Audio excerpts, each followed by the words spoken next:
Pak, teman Kevin ada nanya nih. Apakah polisi berwenang memeriksa tentang perizinan? Misalnya izin usaha, kan? Izin mendirikan bangunan atau IMB. Kira-kira seperti itu. Bisa nggak polisi memeriksanya? Elang Maut, pelopor anti kesewenang-wenangan, pengacara bagi diri sendiri.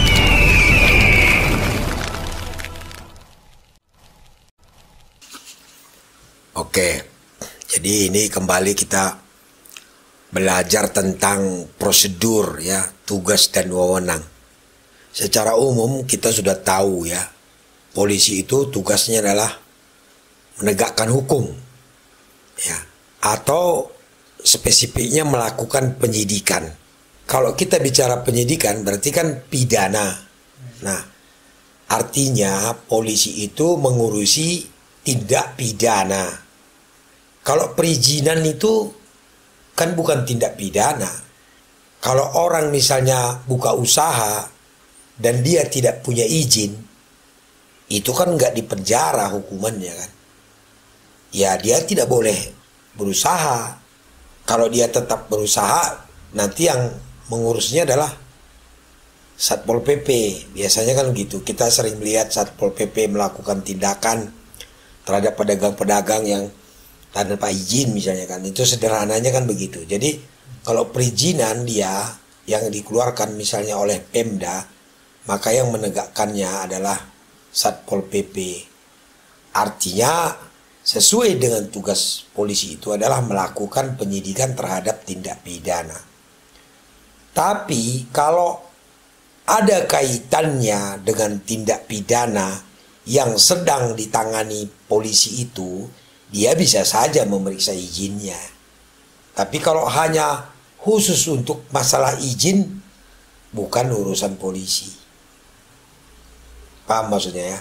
Paham. Garis besarnya, polisi bisa saja menanyakan apa saja, dokumen, surat, atau apapun yang ada kaitannya dengan perkara pidana yang sedang ditangani. Itu dia intinya. Nah, kalau IMB misalnya, apakah ada kaitan dengan tindak pidana misalnya? Kalau nggak ada ya nggak ada wewenang polisi nanyain IMB orang. Kalau nggak ada kaitan dengan tindak pidana, tidak ada wewenang polisi nanyain izin usaha orang. Kalau hal tersebut terjadi, Pak, misalnya polisi memeriksa perizinan IMB orang, tapi tidak ada kaitannya sama tindakan pidana sedikit pun, itu apa yang harus dilakukan masyarakat? Jadi kembali kita ke prosedur SOP atau hukum acara. Polisi melakukan tugasnya dalam melaksanakan penyidikan, ada tata caranya ya, ada prosedurnya. Misalnya kalau dia mau melakukan upaya paksa ya, dalam hal ini upaya paksa ini kan banyak, menangkap, memanggil orang, menyita barang orang, menyita dokumen, menyita surat-surat ya, yang itu namanya upaya paksa. Tentu harus ada administrasi penyidikannya.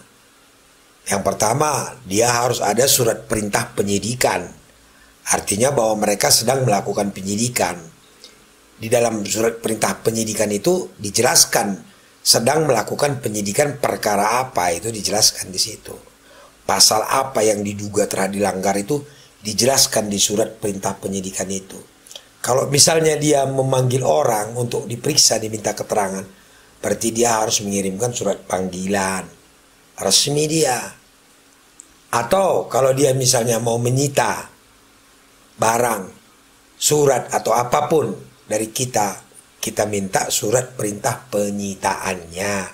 Kalau menyita barang itu kan selain daripada surat perintah penyitaan harus ada penetapan izin sita dari ketua pengadilan negeri setempat. Jadi tidak bisa semena-mena, kecuali dalam keadaan terpaksa izin penetapannya bisa belakangan, tapi harus ada tetap penetapan izin sitanya. Jadi kalau ada polisi seperti itu, ya kita tanya aja, Pak, Bapak sedang melaksanakan tugas apa, apakah penyidikan atau bagaimana. Nah, kalau memang Bapak melakukan penyidikan, tolong tunjukkan surat perintah penyidikannya. Bapak dari kantor mana? Begitu kan. Kalau dia minta barang kita atau sesuatu yang mau disita itu tadi, boleh Bapak menyita barang saya, surat-surat misalnya, tapi tolong tunjukkan surat perintah penyitaan dan penetapan izin dari ketua pengadilan. Begitu, kita tanyakan aja. Nanti kan kita tahu apakah yang ditanyakan ini ada kaitannya dengan tindak pidana yang sedang ditangani atau tidak. Kalau misalnya mereka sedang tidak menangani tindak pidana, kan mereka tentu tidak bisa menjawab kan. Iya kan? Logikanya kan gitu. Tapi biasanya kalau polisi melaksanakan tugas, dia pasti menunjukkan surat perintahnya, surat tugasnya sebelum melakukan kegiatan penyidikannya. Intinya kalau upaya paksa, memaksa kita menyerahkan sesuatu, memaksa kita memberikan keterangan, itu sudah tahap penyidikan. Berarti sudah harus lengkap administrasi surat-surat penyidikannya. Bisa dipahami? Bisa. Tadi Bapak ngomong sesuatu tentang kalau dalam buru-buru gitu, ya, izin penetapan sitanya bisa belakangan. Ya. Kalau misalnya barang Kevin disita gitu kan, ya, terus Kevin nanya polisinya, Bapak punya surat penyidikannya gak gitu, atau Bapak punya surat penyitaannya juga. Nah, ditunjukin kan, tapi surat penetapannya enggak. Ya.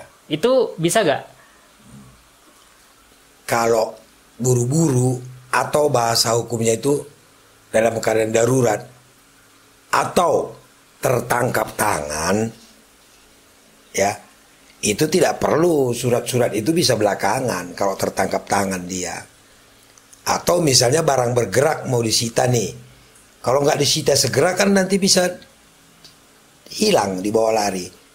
Nah, kalau kita nunggu penetapan dari pengadilan kan nggak mungkin.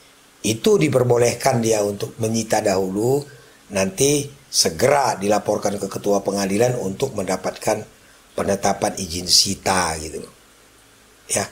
Kecuali tertangkap tangan tadi. Bedakan itu. Kalau tertangkap tangan sedang melakukan tindak pidana, ya itu surat-suratnya bisa menyusul. Tetapi kalau tidak tertangkap tangan, wajib itu sifatnya. Harus disertai dengan surat perintah. Begitu. Bisa dipahami? Bisa. Demikian pembahasan kita kali ini. Tetap bersama Alang Maut, belajar hukum dengan bahasa kampung. Jangan lupa like, comment, dan subscribe.